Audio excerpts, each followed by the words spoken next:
जय माता दी दोस्तों, कैसे हो आप लोग। आशा करती हूँ कि आप सब बहुत अच्छे होंगे। तो आज है नवरात्रि के 7वां दिन, यानी कि माँ कालरात्रि का दिन है। तो आप सभी को नवरात्रि की हार्दिक हार्दिक हार्दिक शुभकामनाएं। इसी के साथ करते हैं हम अपना रिएक्शन स्टार्ट। तो हमारी जो बसंती जी हैं और हमारी जो अनीता जी हैं, उन दोनों का कोई भी वीडियो अभी तक नहीं आया है। कल बसंती जी ने रेसिपी डाली थी बैगन की मसालेदार सब्जी, जो कि उन्होंने बोली थी नई नई रेसिपी है। तो नहीं बसंती जी, वो रेसिपी नहीं है। हम लोग कई सालों से वो सब्जी जो है वो खाते आए हैं और बिहार में बहुत ही फेमस रेसिपी है और बिहार के लोग ऐसे बैगन बनाते हैं, बैगन की सब्जी। तो ये कोई नई रेसिपी तो नहीं थी, लेकिन हाँ अच्छा था, टेस्टी बहुत होती है और खाने में मज़ा आता है। वही उनका जो टाइटल था कि शादियों का सीजन है, नई नई रेसिपी सीखनी पड़ेगी, तो मुझे ना कुछ समझ में नहीं आता है। इनका जो टाइटल होता है वो कुछ और होता है, इनकी वीडियोस होती है वो कुछ और होती है। इनके टाइटल और इनकी जो वीडियो है उसका तालमेल ही नहीं बैठता है। मतलब कि वो कहते हैं ना कि कहीं इनका वीडियो का सुर अलग होता है, इनके टाइटल का जो ताल है वो अलग ही होता है। तो इस टॉपिक पे कोई भी बातचीत नहीं हुई है। पर मुझे ऐसा लगता है कि शायद ये लोग जो है, क्योंकि इन लोगों का मेन काम है कुकिंग का, और अनीता जी लोग जो है वो बल्क में खाना बनाते हैं, ढाबा वगैरह भी चलाते हैं। तो शायद ये लोग गांव कस्बे में जो शादी वगैरह होता होगा, तो क्योंकि मैं इनके वीडियोस फॉलो नहीं करती हूँ, जो लोग फॉलो करते हैं वो लोग मुझे कमेंट करके बता सकते हैं। तो मुझे लगता है कि शायद इनका खाने का काम होगा और जो शादी वगैरह में जो बनाते हैं तो शायद ये सारी चीज़ें होंगी, तो इसीलिए इन्होंने वो टाइटल डाला है। लेकिन आप ये सारी सब्जियां बनाती हैं, कोहरे के पत्ते की सब्जियां जाकर भोज में बनाती हैं। ये सारी सब्जियां तो हमारे बिहार में नहीं बनती है, कोहरे की पत्ते की सब्जियां या फिर ऐसे बैगन की सब्जियां। हमारे बिहार में तो शादी ब्याह में बनते हैं बैगन बड़ी, गोभी आलू, आलू परवल, आलू कटहल, ये सारी चीजें बनती है बसंती जी शादियों में। तो चलिए, ये तो हो गई हमारे घर की हमारे बिहार की शादियों में जो सब्जियां बनती है वो सारी। और किस किस को भोज का खाना पसंद है प्लीज कमेंट करके बताना। मुझे तो भोज का भंडारे का खाना बहुत ज्यादा पसंद है। तो और सबसे ज़्यादा जो मुझे पसंद आती है, घर में चाहे आप कितनी भी पूड़ियाँ बना लो, लेकिन वो भोज और भंडारे वाली जो मोटी मोटी पूड़ियाँ होती है उसका टेस्ट तो नेक्स्ट लेवल होती है। तो चलिए, ये तो हो गई खाने पीने की बातें। तो अब करते हैं कुछ इनसे रिलेटेड बातें।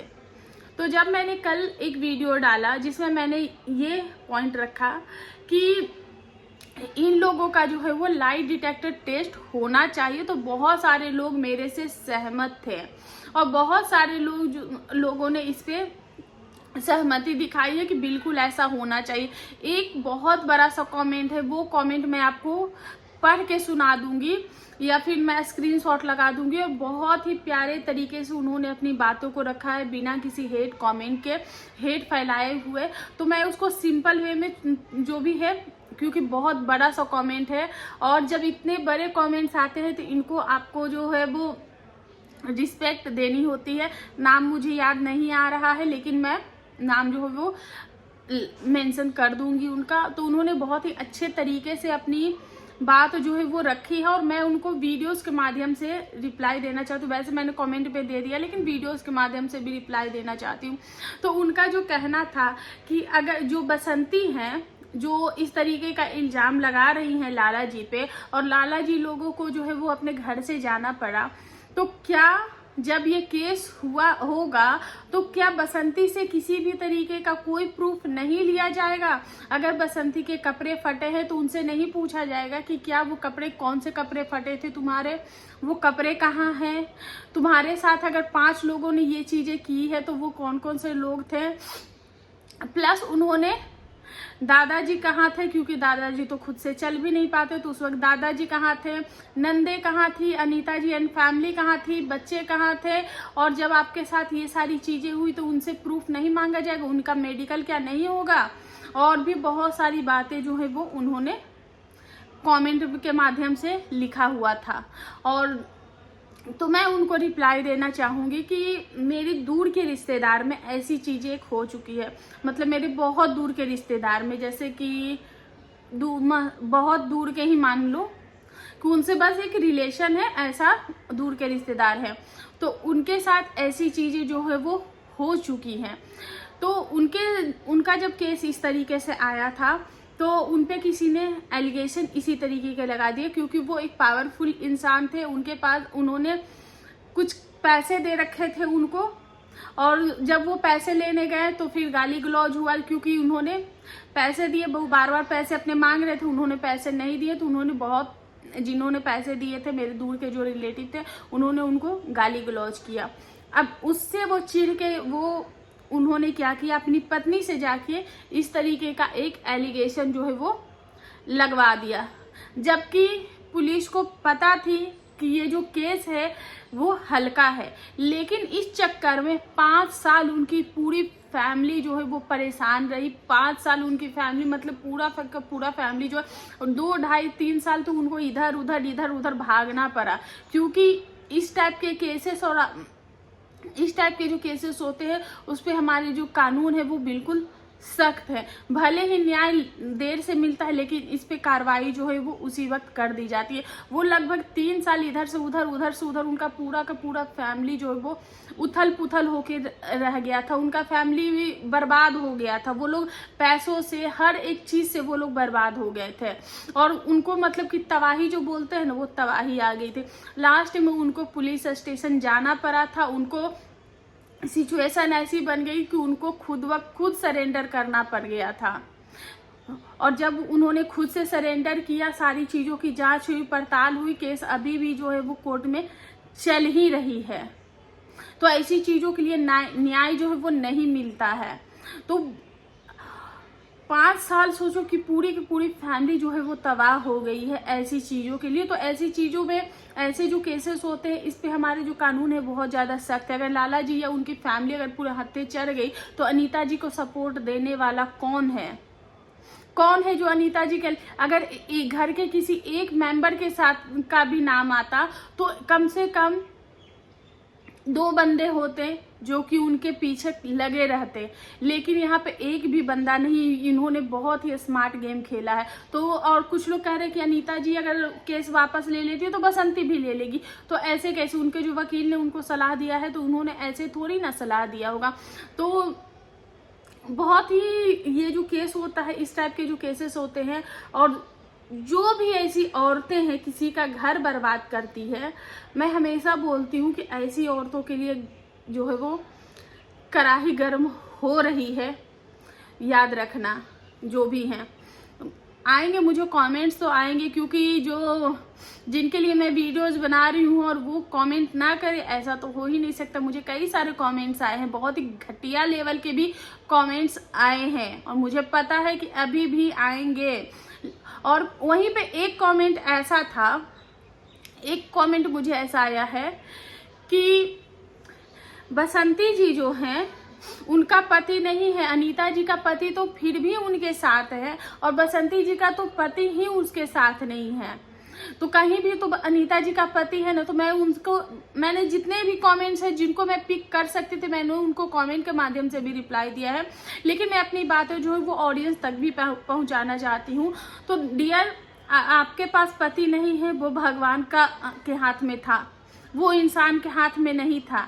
जिसकी जितनी आयु होती है वो उतनी जिंदगी जी लेता है, और जो इंसानों पे क्लेम लगाना होता है वो लग जाता है, क्योंकि भगवान कभी भी खुद के ऊपर क्लेम नहीं लगाते हैं। आज बसंती जी के ऊपर भी इन चीज़ों का क्लेम लग रहा है, दीपक जी के मौत से रिलेटेड कि उन्होंने किया। अब क्या सच है क्या झूठ है ये हम में से कोई नहीं जानता, क्योंकि जब तक सोशल मीडिया पे ये चीज़ें नहीं आएंगी तब तक हम इस पे कुछ भी नहीं बोल सकते। और ये बहुत ही सेंसिटिव मुद्दा है, तो किसी पे हम मुंह उठा के एलिगेशन नहीं लगा सकते हैं।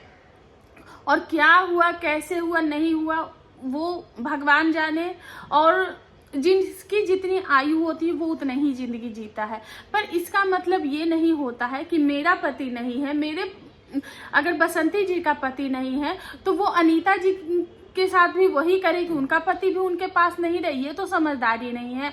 जहाँ पे ये लोग अपनी परेशानियां बताते, जैसे कि कल के वीडियोज में भी जो बैगन की सब्जी वाली जो रेसिपी थी, उसमें भी अनीता जी बोल रही थी कि बाबूजी से वो परेशान हो गई हैं। उन्होंने बताया है कि बाबूजी से वो परेशान होगी, बाबूजी का तो हर रोज का यही लगा रहता है कि उनकी दवाइयाँ, उनको पीठ में दर्द, उनको यहाँ दर्द, उनको वहाँ दर्द, उनको महीने की जो दवाई है वो चलती रहती है। खाने पीने में भी उन्होंने बहुत ज़्यादा तेल मसाले जो है वो कम कर दिए हैं, और उनको कोशिश करती कि कम तेल मसाले वाला ही दादाजी को खाना दी जाए, क्योंकि उनको जब गैस बनती तो फिर वो खाते भी नहीं है, तो उनसे भी प्रॉब्लम और परेशानियां होती हैं। तो और प्लस इनका जो खेती बाड़ी का काम है, वो खेती बाड़ी का काम इनका जो है वो चलते रहता है। बहुत सारे लोगों को ये लगता है कि अरे ये लोग खेती बाड़ी करते हैं, बचा रहे हैं, नहीं, क्योंकि ये लोग गृहस्थ लोग हैं। ऐसे लोग करोड़पति होते हैं। जितना हम लोग जो वीडियो देख के और इतने जो दरिया दिल बन जाते हैं, उन हम लोगों से भी ये लोग जो होते हैं वो कहीं ज्यादा अमीर होते हैं। इन लोगों की इस तरीके से जिंदगी जीने की आदत होती है। ये लोग गृहस्थ लोग, ये उनका काम है। और बहुत सारे आप लोगों ने बहुत बड़े बड़े क्रिएटर देखोगे जिन्होंने जो अपना बिजनेस भी चलाते, जिनका जो काम है वो करते रहते हैं, लेकिन साथ में ब्लॉगिंग भी करते रहते हैं। तो ये है उनकी चीजें, और इन चीजों को समझना चाहिए। कुछ लोग बहुत ज्यादा इमोशन में बह जाते हैं। आज के टाइम पे बसंती जी का जो चैनल है वो इतना अच्छा ग्रो हो रखा है, 1 से 1.5 लाख रुपए उनका पर मंथ इनकम आ रहा है। अगर प्रमोशनल वीडियोस वगैरह जब ये लोग करने लगेंगे तो इनका और भी आएगा। तो फिर ये कहाँ से बेचारे हुए, जो लोग इनको बेचारा इतना बनाने की कोशिश कर रहे, किस लेवल, किस बेसिस पे। कई बार शब्द आती नहीं है मुंह में, और कई बार शब्दों को जब टॉपिक इतना सेंसिटिव होता है तो शब्दों को बहुत सोच समझ कर जो है वो चुनना पड़ता है। कई बार मुंह से फ्लो में चीजें निकल जाती है तो हमें उसको कट करना पड़ता है, क्योंकि हम कुछ भी सोशल मीडिया पे ऐसे नहीं लेके आ सकते, क्योंकि वो हम अपने आप को दर्शाना होता कि आप कहाँ पे स्टैंड करते हो। तो ये बिल्कुल भी समझदारी नहीं है कि अगर आपके साथ जो चीजें हो गई है आप किसी और को भी वही दुख दो। ये कहीं से भी समझदारी या इंसानियत नहीं है।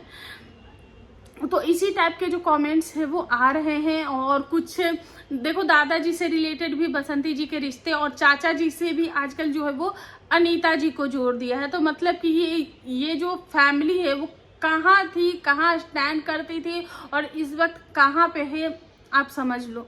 तो देखो, जो लोग दादाजी के लिए और बसंती के लिए ये चीजें बोल रहे हैं, तो सबसे पहले तो मैं उनको ये बोलना चाहूंगी कि देखो, दादाजी क्यों बसंती को इतना सपोर्ट करते हैं, आखिर ऐसा क्या है वो दादाजी ही जाने। लेकिन जिस एज में वो हैं उस एज में हम लोग ये चीजें सोच भी नहीं सकते हैं। तो प्लीज कोई भी है इस तरीके की जो गंदी सोच है उसको बढ़ावा मत दीजिए और ये चीजें बंद कर दीजिए। वहीं पे जब बसंती जी पे ये एलिगेशन लगा तो वहाँ पे अनीता जी के ऊपर भी ये एक और एलिगेशन लग गया कि तो बसंती जी के दादाजी सपोर्ट करते हैं, तो बसंती जी का कैरेक्टर ऐसा लोगों ने बोला है, तो फिर अनीता जी को जो चाचा जी हैं वो क्यों सपोर्ट करते हैं। तो जरूर चाचा जी और अनीता जी के बीच भी कुछ ऐसा वैसा लोग जो है वो अफवाह उड़ा रहे हैं। अब ये कौन लोग हैं वो हम में से बहुत सारे लोग जानते हैं कि ये कौन से लोग हैं जो ऐसी अफवाहें जो है उड़ा रहे हैं। तो अनीता जी के फैमिली की इज्जत की जो धज्जियां हैं वो कौन उड़ाना चाहता है वो भी हमें अच्छे से पता है।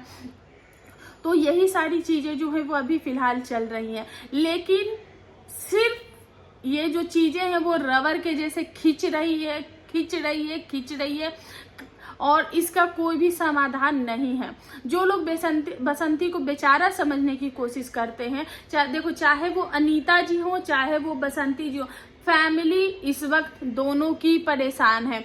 कोर्ट कचहरी होगी, दोनों को अटेंडेंस लगाना होगा, दोनों को चीजें करनी पड़ेगी। समझदारी इसमें है कि दोनों एक साथ बैठे मिल के बात करें और प्रॉब्लम का सॉल्यूशन निकालें, ना कि एक दूसरे की मुश्किलें कैसे बढ़ानी चाहिए, एक दूसरे के टांग कैसे खींचा जाए, एक दूसरे पे कीचड़ कैसे उछाला जाए, एक दूसरे को बदनाम कैसे किया जाए, ये जरूरी नहीं है। पर्व त्योहार के दिन आ रहे हैं, काम धंधे का दिन आ रहा है, आप लोग इन्हीं चीजों में उलझे रहोगे तो जिंदगी आपकी बद से बदतर हो जाएगी। जो इज्जत आप लोगों ने इतने सालों में कमाई है वो आप लोग ऐसे चुटकी में जो है वो उड़ा रहे हो अपनी इज्जत को। तो समझदारी दोनों पक्ष को दिखाना चाहिए। और इसी के साथ जो है वो अपना रिएक्शन जो है वो मैं यहाँ पे एंड करती हूँ। कुछ टॉपिक रह गया होगा या फिर आपके कुछ सवाल हैं जिनको आपको जवाब चाहिए तो प्लीज़ कमेंट करके बता देना, मैं उसका रिप्लाई देने की बिल्कुल कोशिश करूँगी। तब तक के लिए धन्यवाद। जय माता दी।